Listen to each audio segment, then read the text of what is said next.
Yeah, I started out. I wanted to play guitar. I always had interest in that, I was out with a bunch of friends one time. And I seen like a little Tiesco bass at a garage sale for like $5, and so I got that, and I just been a bass player ever since. Man, just fell in love with it, and you sit in your room, you play all the classics, the Ozzy things and Led Zeppelin and Yes, and then, all that, and then sit in your room with the amp, drive your parents crazy.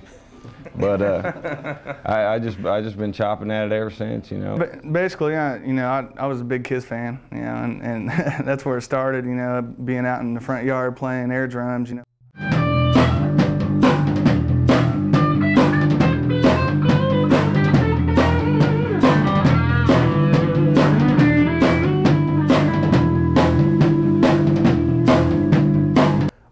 I love all kinds of music. I don't care whether it's rock and roll or whatever, but I really like it when there's something in the lyrics. To me, a song's like a really condensed, it's a nice art form because it's so small.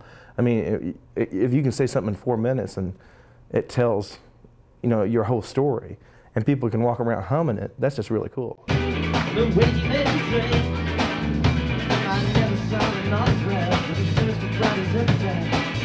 Let me tell you what they say.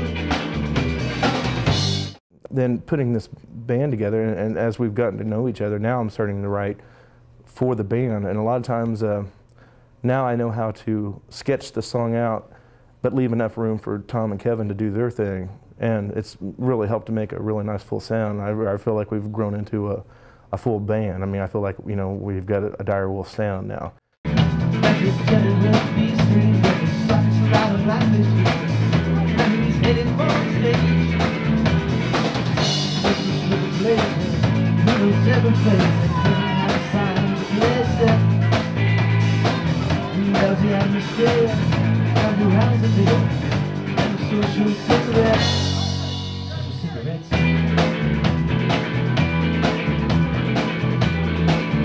I've known him for a long time, and we've been in different bands around. I mean, he was like in one of the first bands that did originals in Indy, and I kind of was still, pretty young and, trying to do that too. But when we got together, I knew in this band, the vibe and the rhythm was the thing that we needed. So I mean, we pretty much just practiced. The first day we got together, we didn't even get the guitars out. We sat down and jammed on top of a coffee table just to see if we could all. And it's kind of worked out into the drum solo thing that we do during every show, which is one of the fun things for us to do. And it came about real naturally. Now it's become like a thing that we do in every show, and we never rehearse it, we never practice it. We just let it happen, feed off the audience, and jam. Yeah, just go for it. It's always fun. I love that.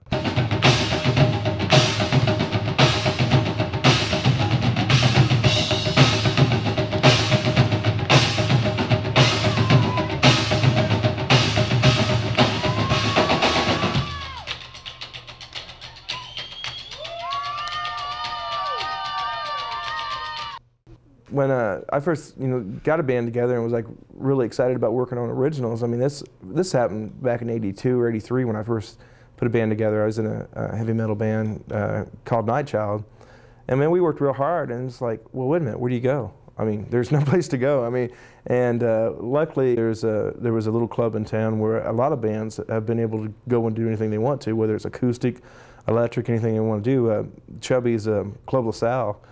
I knew that we could start there.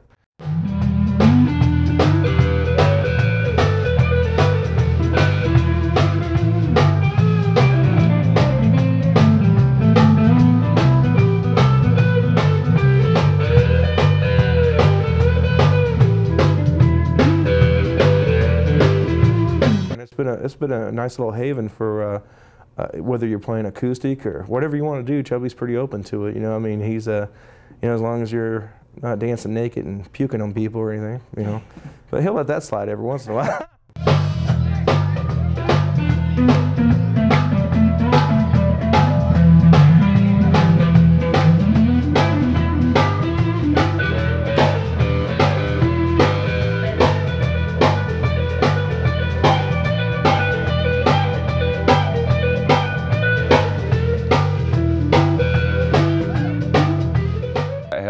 working full time doing, you know, the everyday gig, you know. Randy calls me up, and then I just finished art school. Went to college for a couple years, and Randy calls me up and says, "Hey, you want to be in a band, man? You want to get something going?" I was like, "Hey, I ain't done that in a while. Let's try it." So been chopping that down ever since. The whole concept for the band was to set up like a blues combo. We don't use big, you know, amps or a lot of equipment that processes anything. There's no digital stuff. It's pretty much someone could put us in a time machine and ship us to '57, and we could still find some good Fender amps and some guitars and a Gretsch drum. Yeah, there you go, and the Gretsch drum set, and we'd still be able to play Direwolf songs. I mean, so we tried to make it like timeless rock and roll, you know. Another chance to live, a chance to learn. No price is too bad, no price is too bad. Caught in the night, millions of the moon.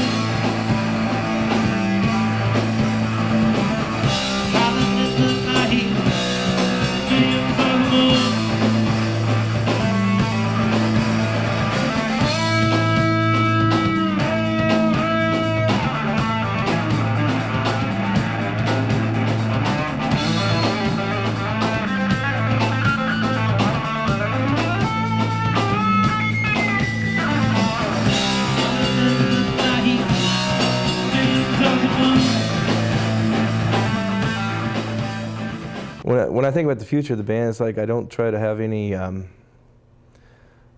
not. We kind of practice what we call the vampire theory. It's like we'll scratch at the window, you know, but we want to be invited in. So as long as we're able to make good recordings and back those up, no matter what. I mean, I feel like we're very successful right now. I mean, I feel like we've done something really good over the last 3 years. So. You know, I never want to prostitute it or to compromise it, but I don't mind how big it gets, you know, as long as we can do it with dignity and hold on to what we love about it.